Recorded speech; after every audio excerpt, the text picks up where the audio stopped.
Easy enough for you? Yeah. Okay, good.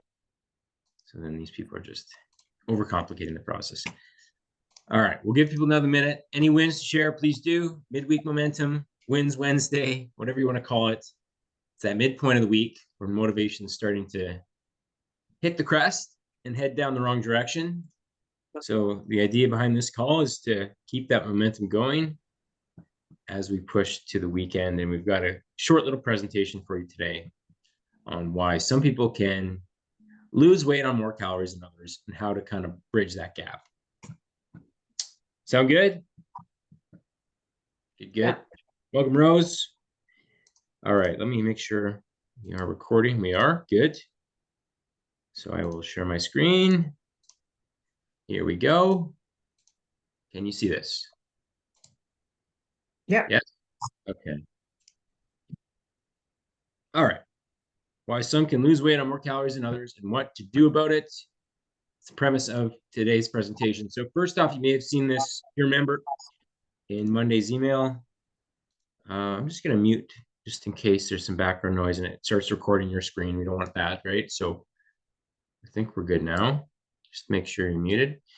So what you see here is a chart of, well, a lot of people over different weight ranges and different calorie burn overall. So let me mute again here. Welcome, Heather. You're muted now. Good. So what you see here is one example. This one, I think, is a male. Yeah, 75-kilogram male who is burning almost 6,000 calories a day. Or actually, it is over 6,000 calories a day, which is insane. I'd love to know what they're doing. I would suspect it has a lot to do with their job, and we'll get to that in a sec. Whereas there's one female over 80 kgs who's burning less than 1,100 calories a day. Now, that's a real problem. So we need to correct that. The average somewhere in that, and it depends on your weight, but the 2,000 to 2,500 calorie a day range, which means you have to eat less than that to obviously burn calories, lose weight. Okay. So why is there such a variety? Well, I would suspect, and a lot of the research bears this out, is there are some things that definitely play the biggest role. One being how active you are during the day. For example, a roofer is going to burn significantly more calories than an accountant. Up and down on a ladder, in the heat, slamming away on a drill or hammer. I don't know what they do on a roof.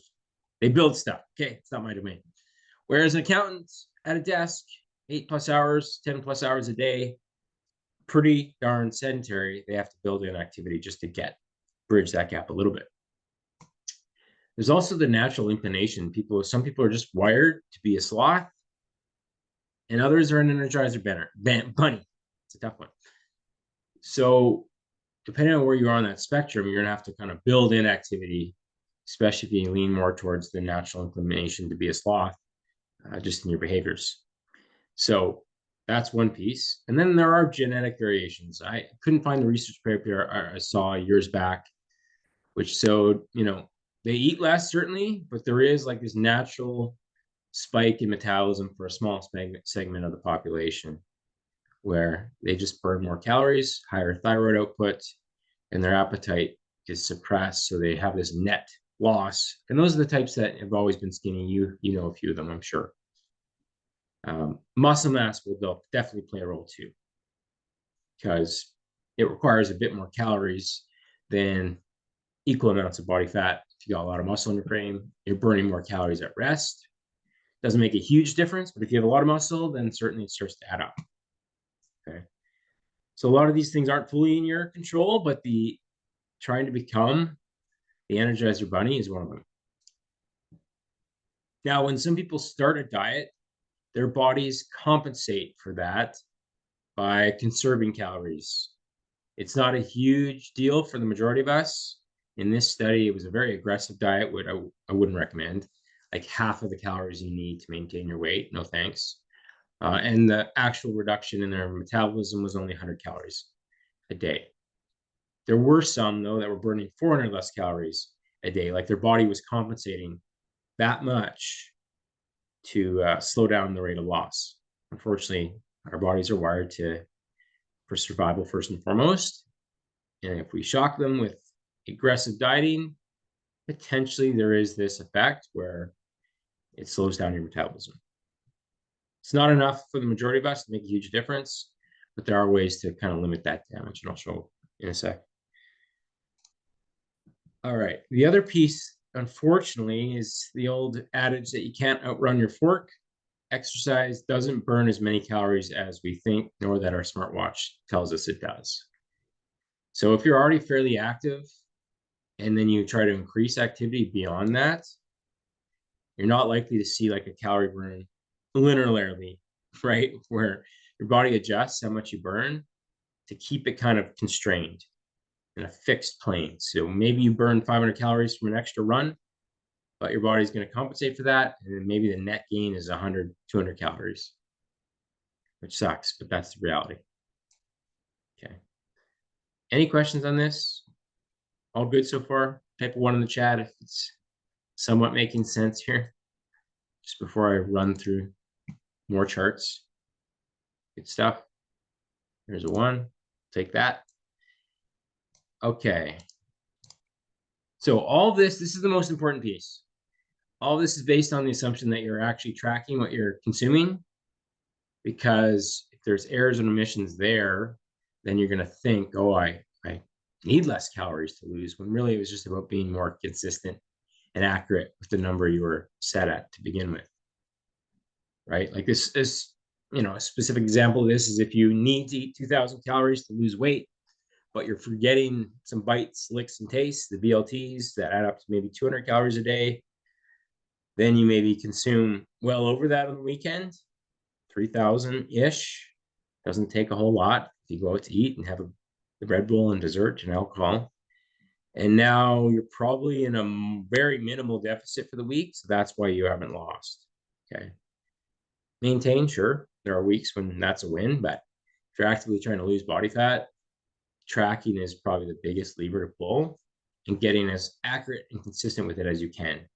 So that's the only way to know for sure that this amount of calories is the right amount for you. You actually track and consume that amount, right? Okay. All good so far. So you have more control than you think. Like this was only a few years ago, researchers pooled, it was a ton of data from a lot of people. And metabolism at its core doesn't change until about age 60. It starts to decline marginally at less than 1% annually. Now, why people's metabolisms tend to go down, or they think it's going down, is because lifestyle has changed. You're not as active as you might have been. Your 20s and 30s, you're playing rec sports, chasing after young kids, whatever the case may be. And a lot of times people lose muscle with age, because if you don't use it, you lose it. And you have to really be proactive about that, because that can also play a role in a slower metabolism. But at its core, metabolism itself doesn't really change until we start to get into our 60s. And even at that, there's a lot of ways around that downfall. Okay. Good news. So a couple summaries here. So the first piece is to realize that more exercise isn't better. To a point, it is. Get your baseline. There's a sweet spot, though, and I'll talk about that in a sec. But, more can push your recovery, compromise your sleep, ramp up hunger. So these are all the signals your body sends to try to make up the difference from that extra exercise. So not trying to out-train your diet. Focus first and foremost on nutrition, and then fill the gaps with exercise, strength training, all the good stuff that has a lot of benefit, but from a fat loss perspective, it only does so much. All right. So that compensation we talked about, where your body tries to conserve calories when it senses a deficit, doesn't so much happen if you're just in maintenance or you're actually trying to build muscle.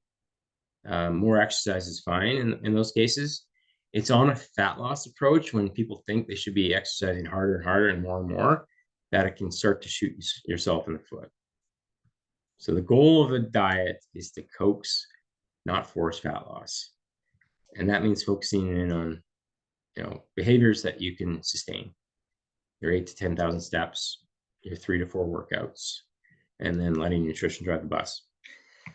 And then I like wearables as much as anyone else, but they're not overly accurate, and the studies bear this out, at estimating how much calories you burn in exercise, nor could they account for the compensation that happens in the other 23 hours of the day. So if it tells you you burn 400 calories, you don't eat that back, because that's going to mean you don't lose the rate you expect. Track your steps. That's one way to get out of the sloth mentality and get to a good place where your exercise is at least supporting your nutrition. Okay. So these are the takeaways promised in the email: is to find your sweet spot of exercise that doesn't kind of limits that down regulation that happens.